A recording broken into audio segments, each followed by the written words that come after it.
Terima kasih. Saya Ketua Dekopinda Kota Bekasi. 017. Syukur alhamdulillah pelaksanaan Hari Koperasi ke-75 yang dilaksanakan di Plaza Pemerintah Kota Bekasi. Bertransformasi ke digital dan harus agile, harus lincah melakukan terobosan bisnis untuk menyongsong hari ini ke depan. Koperasi memang harus merubah dirinya, ya, mereformasi dalam rangka untuk terus meningkatkan pelayanan buat warga masyarakatnya, buat para anggotanya.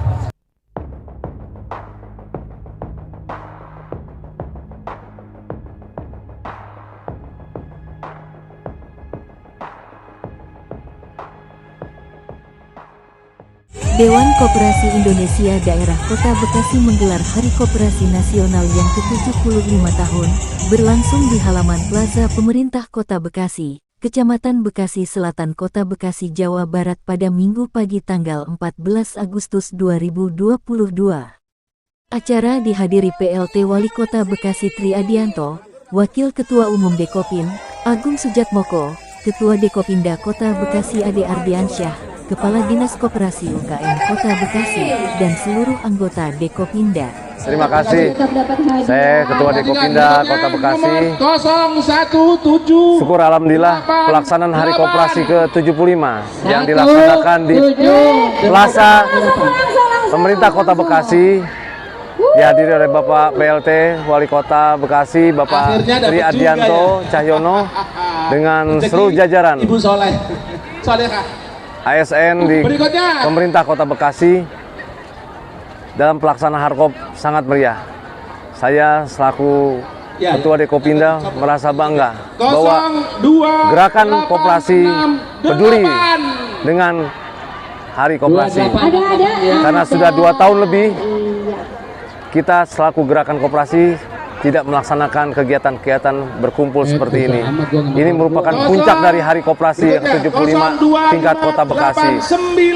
Target kita Dekopinda Kota Bekasi agar ke depan Dekopinda bisa menjadi wadah yang lebih baik lagi untuk meningkatkan ekonomi kerakyatan berbentuk koperasi. Dalam pelaksanaan ini, Harkop di Plaza Pemerintah Kota Bekasi dihadiri oleh 20 koperasi konsumen dan para pelaku-pelaku UKM sebanyak hampir kurang lebih 120 pelaku-pelaku UKM binaan-binaan daripada Dekopinda dan Dinas Koperasi UKM Kota Bekasi.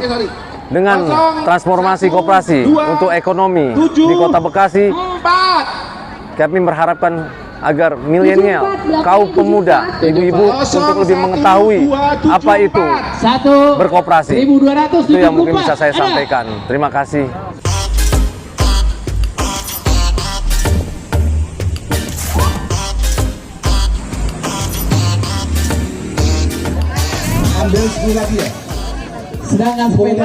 Perkembangan koperasi di tahun 2022 ini suka tidak suka juga mengalami pelambatan ya dibandingkan dengan tahun sebelum Covid.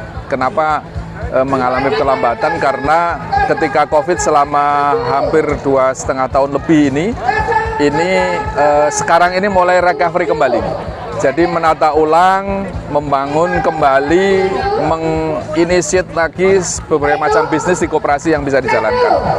Termasuk koperasi simpan pinjam. Di Bekasi ini ada 1.200 koperasi yang aktif, kira-kira sekitar 600-700 koperasi. Itu sekitar 80 atau 70% adalah koperasi bergerak di sektor keuangan, koperasi simpan pinjam.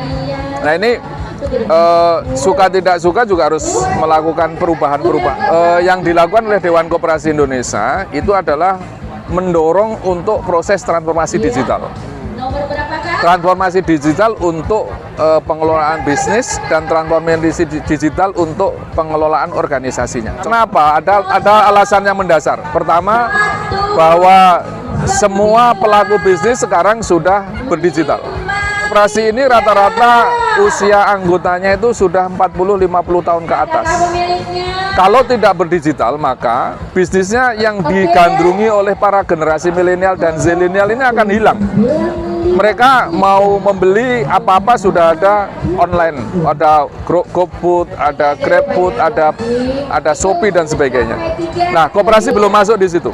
Nah, itu alasan mendasar bahwa koperasi harus bertransformasi ke digital dan harus agile, harus lincah melakukan transformasi bisnis untuk menyongsong hari ini ke depan. Kondisi koperasi saat ini, dorongan dari Dewan Koperasi Indonesia harus back to basic, memperkuat bisnis basicnya yang bergerak di sektor industri, produk. Kenapa? Kalau kita bicara jasa, banyak kalah dengan swasta. Tapi kalau bicara produk, itu bisa dibuat secara massal. Contoh pertanian, perikanan, perkebunan, dan sebagainya. Koperasi harus masuk di situ. Karena nilai tambahnya ada di situ. Yaitu ada 3 hal itu kondisi koperasi saat ini yang harus dilakukan. Nasional baru 13%. Jumlah koperasi yang aktif di Indonesia ada 127.000.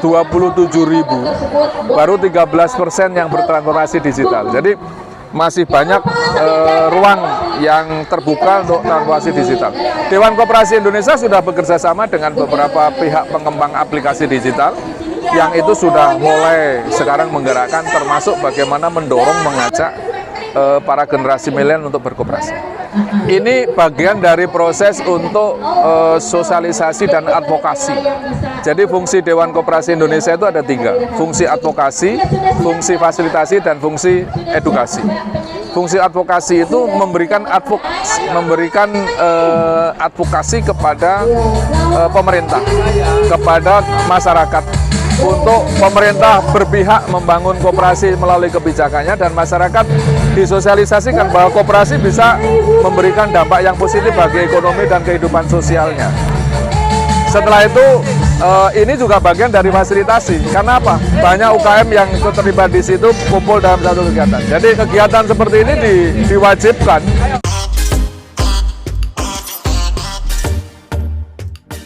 Koperasi memang harus merubah dirinya, ya, mereformasi dalam rangka untuk terus meningkatkan pelayanan buat warga masyarakatnya, buat para anggotanya, dan bagaimana juga berpikir efisiensi dan efektivitas sehingga program-programnya membumi.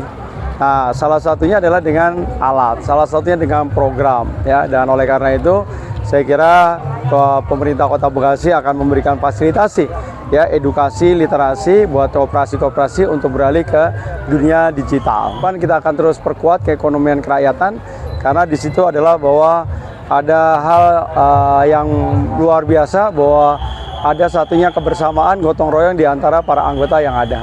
Ya.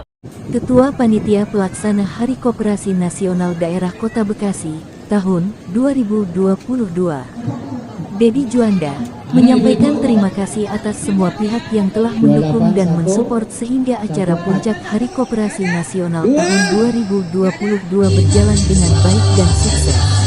Terlihat di lokasi kegiatan begitu meriah dengan berbagai rangkaian disediakan oleh Panitia Pelaksana Hari Koperasi Nasional. Karena koperasi untuk